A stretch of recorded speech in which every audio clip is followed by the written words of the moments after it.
Thank you, Mr. Chairman. I now recognize myself for 5 minutes.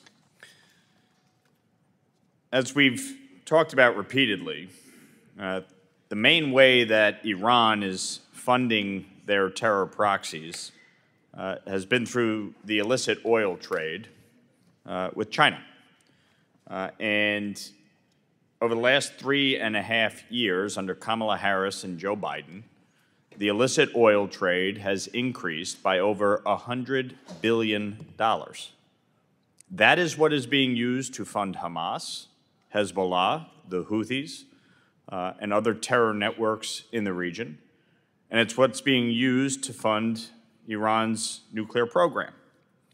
I have fought to get 2 of my bills, the SHIP Act and the Iran-China Energy Sanctions Act, passed through this Congress and signed into law.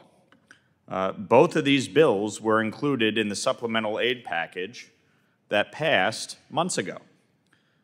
Regrettably, the administration has failed to act.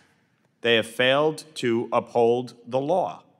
And only a few days ago did the President finally task the Secretary of Treasury and State with these authorities. Secretary Yellen was here before our August recess, and I asked her specifically about the SHIP Act, and you would have thought I was speaking to her in a foreign language. She had no idea what I was talking about. So my question is, how is cutting off Iran's revenue stream from China, where China is purchasing 90% of Iran's petroleum, how do you see that impacting Iran's ability to fund terrorism in the Middle East? Mr. Abrams. It would be very important to do that. At the end of the Trump administration, Iran had reachable foreign currency assets of about $4 billion. And now it's something like $60 billion. I mean, they've made, as you said, over $100 billion. So denying them these resources, which, I mean, we know what they do with them, their own armed forces and these terror proxies, would have a real impact on the threats we face.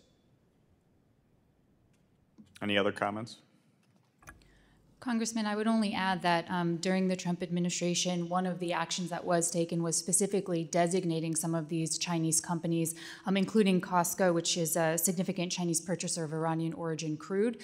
Those sort of sanctions were effective in deterring China from continuing to engage, which is how we got to the $4 billion number in foreign currency reserves. So additional sanctions that target those suppliers and those purchasers, I think, would be very beneficial to our counter-Iran policy.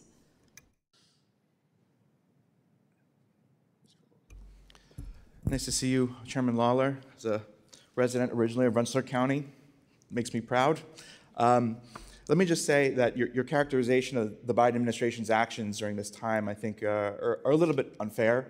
I'm not a surrogate or a representative of the administration, but I think it's important to note that this administration took some very creative and effective action in closing the dollar auctions in Iraq, which were a massive sieve by which Iran and its proxies were able to gain dollars, as well as Syria, as well as other illicit actors.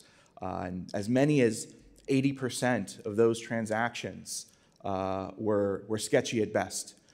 There's a lot of work to be done, but that happened under this administration. I think if you look across the recommendations in our testimonies, there's a lot of shared thinking here. And it's not because I'm a fake Democrat or Kerry or my colleagues are fake Republicans. It's because fundamentally, the Biden administration, the Trump administration, Republicans, Democrats really want the same thing here.